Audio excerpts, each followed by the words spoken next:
Today's quick lesson is about central angles and arc measures. So if you haven't read through the vocabulary, I can and why yet, please pause the video and do so. And then maybe take another minute or two to read through the definitions.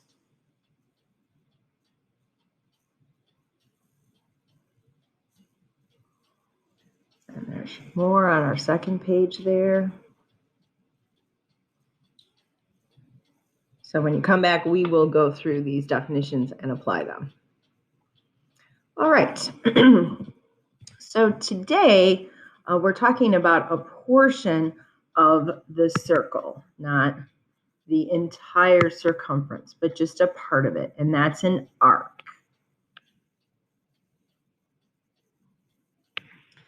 And an arc can be created by putting 2 points on the circle. It also can be created, an arc, by extending 2 radii from the center. And so actually 2 things are created simultaneously. We create a central angle, call that angle theta here, and then we get the arc, because where the radius intercepts the circle, that would create 2 endpoints for an arc. So in our angle, our 2 sides are the radii and the arc that it intercepts, or sometimes subtends is another vocabulary word they use to describe that situation. And the important thing here is that the measure of the central angle, so it's vertex on the center and radii for initial terminal side, if we go back to the standard position piece of it, that the measure of the central angle is also the measure of the arc. So the measure of the central angle is also the measure of the arc. So just like we know, the total degrees in a circle is 360 degrees. We have the total degrees of our arc measures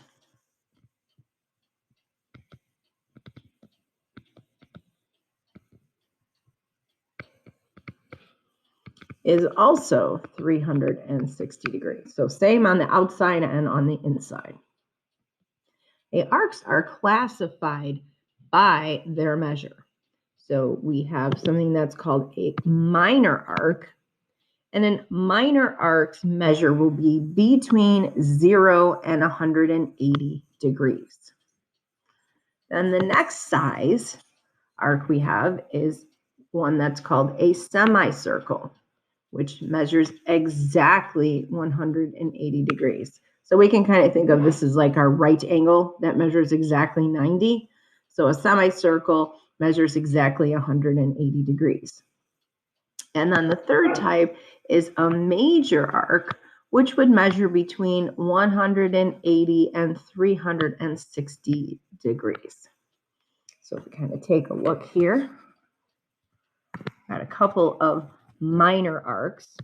And the way we name arcs is we use their endpoints. So we'll start with our minor arc here, minor arcs. I see arc CD or arc DC.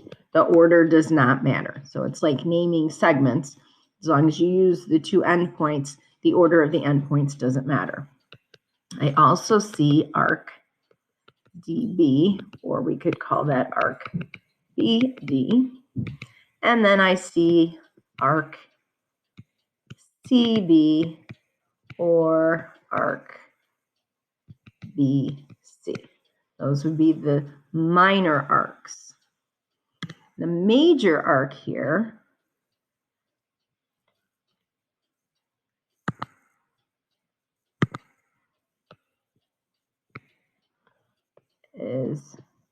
arc CAB, or arc BAC. Again, we can switch the endpoints.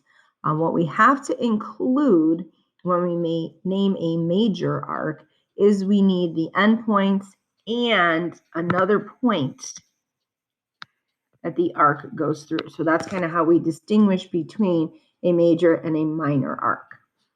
Semicircle, we would do the same thing.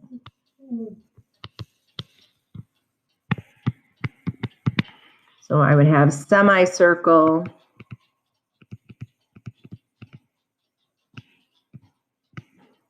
BDC or CDB, and then my other semicircle would be CEB or BEC.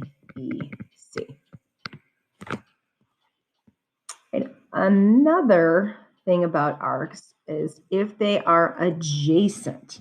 So that means they would share a common endpoint. So we look at arcs CA and AB. They are adjacent arcs because they share this common endpoint A. And when we have adjacent arcs, then we can add their measures together to get a larger arc. So this major arc here, major arc ABC, would be arc AB added to arc BC.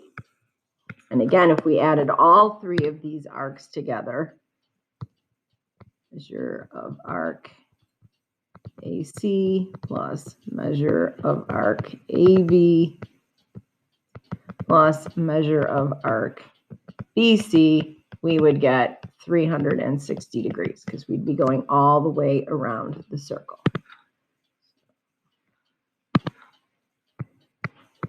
AC plus AB plus BC gives me the whole entire circle. All right, so I'm going to do an example and then you are going to do one. How I like to start these problems is I examine the circle and I fill in any missing information. That's what I like to do first. So the missing information here is that central angle measure. And we will get that by taking 360, subtract 80, subtract 120, subtract 60. So we're subtracting 200. So 360 minus 200 is 160. Take away another 60. This angle, central angle, measures 100 degrees. Now I go ahead and get the arc measures that they're asking for. So I have the measure of arc TQ. I know that has to be the same as its central angle. So that's 120 degrees.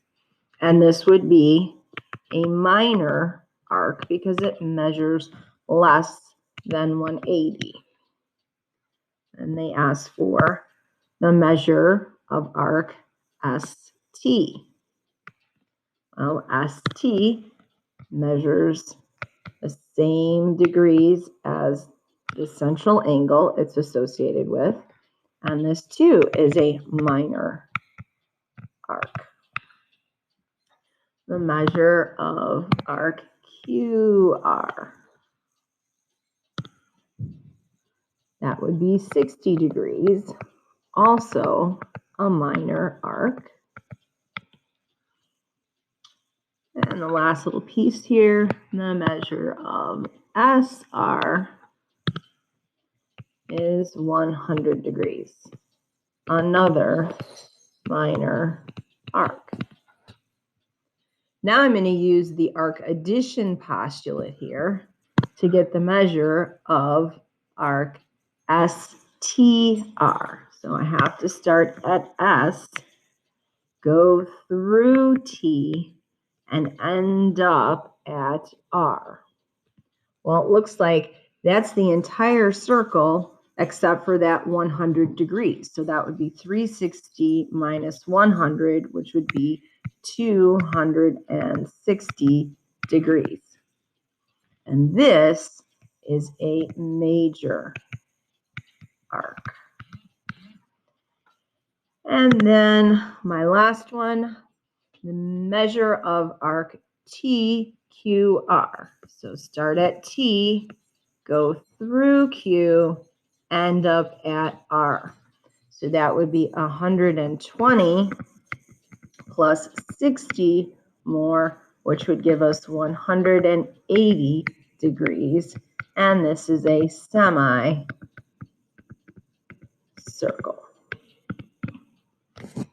All right, there's one for you to try. There's an extra piece of information here that this chord, RT, is a special chord because it goes through the center, so it has to be a diameter of the circle. So what you should do first is fill in the missing pieces and then answer the questions about the degree measure of the arc and whether it's minor, major, or semicircle. So go ahead and pause the video and come back on and check your answers.